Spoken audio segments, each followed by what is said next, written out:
这张显卡就是来自索泰 Zotac 最新推出的 RTX 5090 AMD Extreme Infinity 了。外观是不是很好看呢？总算是告别了之前那个有如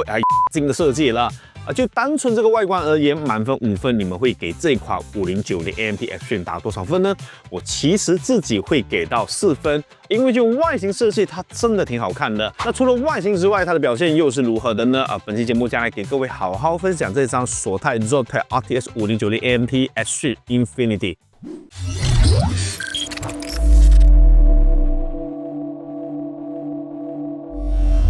索泰的这一张5090 AMD Extreme 整体外形做了大刀阔斧的设计改进，最吸引人的不外乎尾部这一块无线机 ARGB 透光灯了，真的很好看。搭配显卡月间的这块长条灯条，整体氛围感其实非常好。体积为332毫米乘138毫米乘70毫米，加上3槽的厚度，体积真的是蛮大的。但就长度而言，它其实是 RTX 5090非攻型号里比较短的了，至少是我接触过目前声版最小的非攻 RTX 5090了。散热规模采用了全新的7个6毫米热管设计，搭配上均热板底座，并且也配备了3把风扇。在显卡声板上也能够找到双 BIOS 的切换按钮，以及这个 Spectra Link 灯光同步插槽，适用于连接主板的5伏3支 ARGB 灯光，实现与主板同步的灯光效果。插槽的位置下方也有细缝给连接线穿过，因此整体观感还是比较不错的。显示输出接口部分给到了3组 DP 2.1B 以及1个 HDMI 2.1B，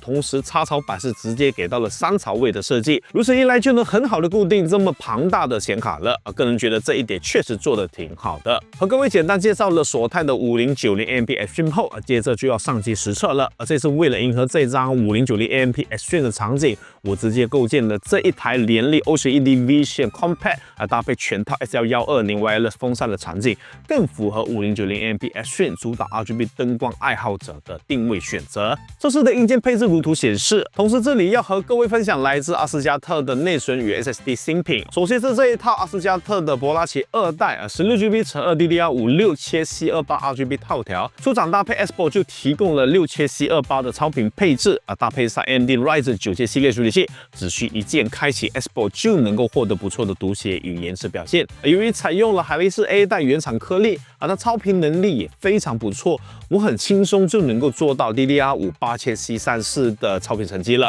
外形的部分更别说了，机器沿用回上一代博拉奇就有的镜面电镀设计，同时还结合了定制古铜棉排以及喷砂外框，整体质感也更进一步获得了提升。灯光展示的部分也采用了分区灯控的模式，可以分区单独控制灯效，搭配上1680瓦 RGB 色，灯光可玩性大大增加了不少。不论是性能还是外观，这款阿斯加特的博拉奇2代内存都做到了非常吸引人的规格，也是目前我个人偏爱的选择。SSD 的部分则是全新推出的博拉奇 B7 1TB， 有别于传统的2280规格 M.2 SSD， 博拉奇 B7 是采用了2230规格，体积更小，发热更低，特别适合作为移动 SSD 使用。通过 Fresh ID 检测也可以看得到，主控采用联源的 MAP 1602，搭配上4颗232层的 TLC 颗粒，耐用性和可靠性还是有一定保障的。通过 Crystal Disk Info 也能够看到采用了 PCI 4.0 层次标准，同时在 Crystal Disk Mark 跑分中也做到了3000MB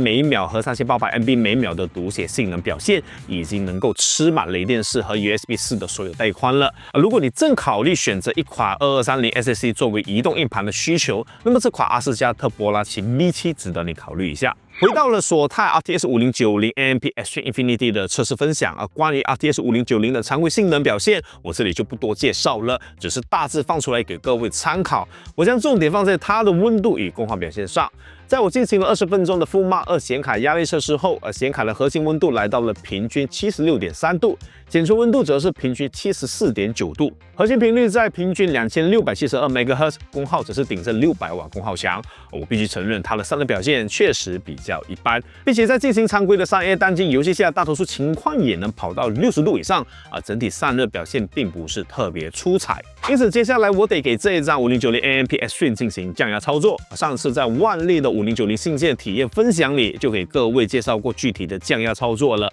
这里我采用近乎相同的方式同时也追加多一个新操作。首先在开启 MSI Afterburner 后点击电压曲线后调整电压值，我选择设置 0.925 伏作为电压上限，同时将频率上限设定在2950 MHz， 并应用此电压曲线。最后追加显存频率的超频以及功耗墙的设置，先增加1000 MHz 的显存频率，再将功耗墙设置为 90% 上限。如此一来，整个降压操作就已经完成了。首先来看看降压操作后的FUMA 2压力测试表现，核心平均温度稍微下降到了 71.7 度，显存平均温度则是下降到了 72.9 度。温度下降的部分其实不是很多，核心频率相比起默认也稍微降低了一点，来到了2616 MHz。不过功耗则是明显下降到了540瓦确实是下降了 10% 的功耗。接着来看看跑分表现跑分表现的部分和默认基本大致相同，有比默认更好的跑分项目，也有微弱于默认状态的跑分项目，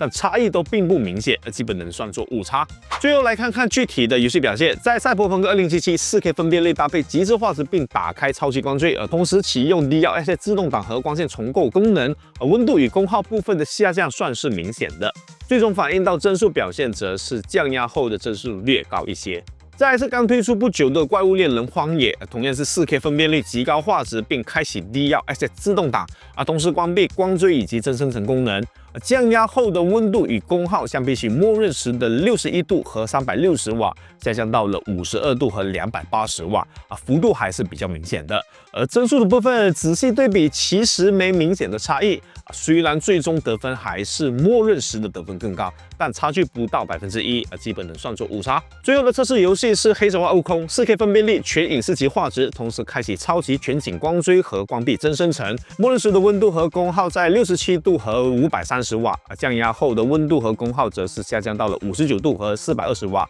最后的平均帧两个场景都是70帧唯独降压后的1%弱微弱一些。大致上和各位分享了这几款游戏后的对比表现，可以发现 RTX 5090确实能在几乎保持相同的性能下进一步的降低10%甚至是更多的功耗，从而减缓更多的散热压力，我觉得还是挺有效的。而索泰的这一张 RTX 5090 AMP S3 Infinity 外形设计真的没得写特别是 RGB 灯光爱好者，绝对会是众多型号中的优先选择之一只是它的散热表现相对比较一般如果不进行降压使用的话可能就必须手动拉高风扇转速来获取更好的散热表现了。当然也可能是因为风扇转速的调校不够理想，导致了看似很猛的散热规模，却没有更好的实际散热表现，这点是比较可惜和是它最大的缺点。不过据说接下来索泰会稍微给这款5090补上更多的货源，如果能够原价入手的话确实还是能够接受的，对吧？那么以上就是本期节目的所有内容了，非常感谢各位观众朋友们的收看与支持，也希望本期节目的内容会对你们有所帮助。喜欢这期影片的朋友也不妨点个赞觉得内容有用的新观众也不妨订阅我的频道并开启旁边的小铃铛。那么今天的节目就到此为止了，我们下期影片再见。